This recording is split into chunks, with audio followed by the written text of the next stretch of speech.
néanmoins. Des ondes Vocast. Et la grande nouvelle de ce mois-ci a été la disparition de Pierre Alberti, le fondateur de Nostalgie. Nostalgie Belgique lui a fait un très bel hommage.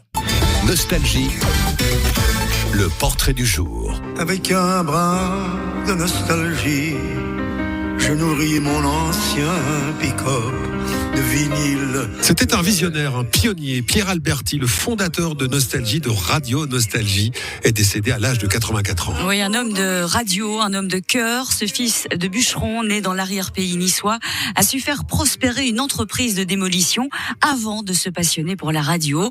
Installé ensuite à Roquebrune, Cap-Martin, cet autodidacte, au grand cœur, on le disait, a bâti une carrière hors norme.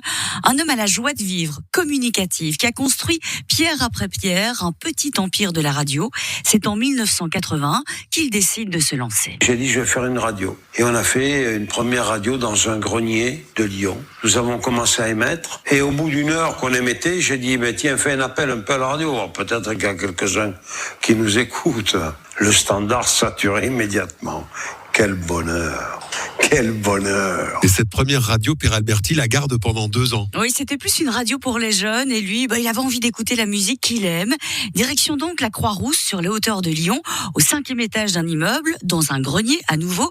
Il monte un petit émetteur avec une petite antenne en fer et là, Pierre partage une idée avec son pote Frédéric Coste. Et là, j'ai dit à Frédéric Coste, on va enregistrer 10 heures de musique. Que de la musique que moi, j'aime écouter, que je me suis élevé avec. Et Frédéric Coste, il me dit, mais comment on va l'appeler? Et j'ai dit, on va l'appeler Radio Nostalgie. C'est ma nostalgie à moi.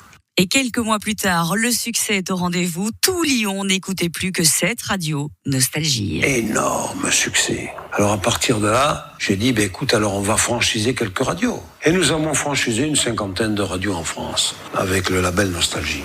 Grâce à ses intuitions et son amour pour la musique, Pierre Alberti a su marquer plusieurs générations d'auditeurs. Entrepreneur engagé, Pierre Alberti, il a défendu pendant plus de 30 ans une vision ambitieuse de la radio locale libre. Oui, c'est vrai, une radio qu'il voulait vivante et profondément ancrée dans son territoire. Son credo, un style chaleureux et populaire, fondé sur la proximité et l'émotion. Il a profondément marqué en tout cas le paysage radiophonique par sa vision, son esprit pionnier, on le disait, sans oublier son rire inimitable. Pierre Alberti, c'était la nostalgie bien vécue qui contribue au bonheur de vivre et ça, il l'avait bien compris. Un extrait de ce très beau portrait signé Anne-Laurence Dehon de Nostalgie Belgique. Bravo à eux. Des ondes Vocast.